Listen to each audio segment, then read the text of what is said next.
I once heard a story about Benjamin Franklin where he was about to publish a really, really risky letter to a newspaper that could have compromised all of the wealth that he had, could have compromised all the connections he had. And before he did it, before he decided if he was going to publish this or not, he decided to take all of his sheets off his bed, put them on the ground, and sleep on the floor. And the reason he did this is because he wanted to prove to himself that he could live without luxury.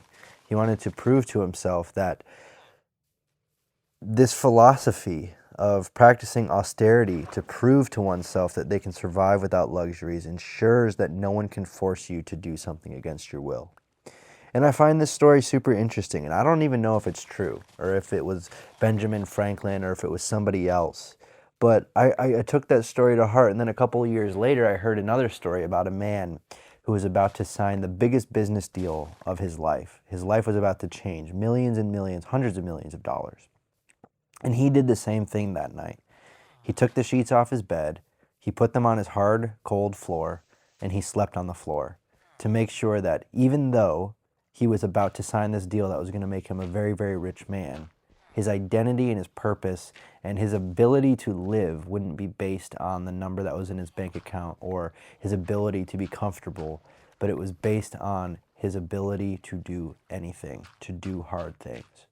I think this is super important for young men to know and honestly to practice. I don't think it's a story that you should just hear, and it's a story that when I heard, I didn't just listen to it and then ignore it. I've slept on the floor of my room multiple times before many, many big decisions. And in other times, I've slept on the floor simply as a fast.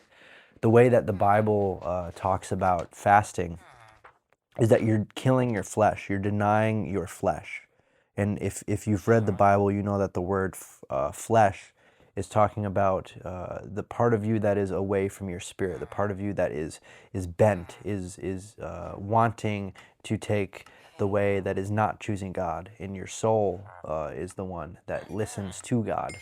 And by starving your flesh, usually when people fast, it's with fasting food, and you're legitimately starving your flesh.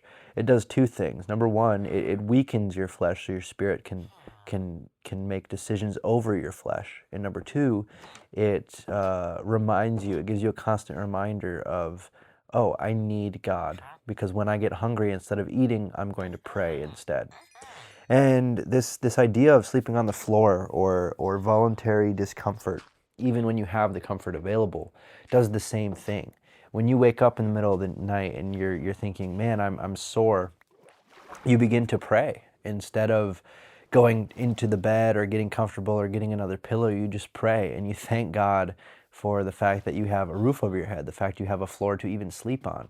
And it seems trivial and it seems kind of silly, but some of the greatest men in history practiced this. Seneca talked about the same thing. He was a Stoic philosopher. And while he wasn't correct, in my opinion, on everything, specifically, he wasn't a follower of Christ, I think the Stoic philosophy has a lot of really good things to say that coincide with a lot of the Proverbs and a lot of the teachings of Christ.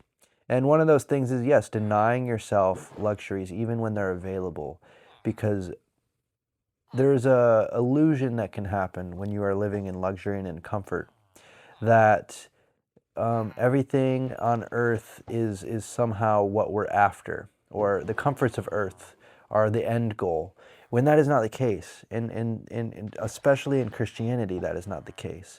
It says in the Bible, do not store up your treasures on earth where moth and rust can eat them, but store up your treasures in heaven where they will last forever.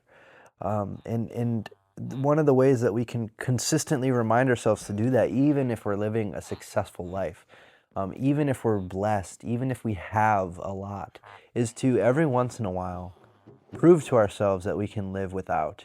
And that is fasting, that is sleeping on the floor, sometimes that is denying yourself some of the pleasures that we take for granted every day, just to remind yourself that you can do it. This also can prepare you for hard times. This can prepare you for good times as well, so that you remain humble and you remain in need of God, so that you lack nothing, even though you are purposefully lacking something that gives you comfort, so that you can lack nothing in Christ.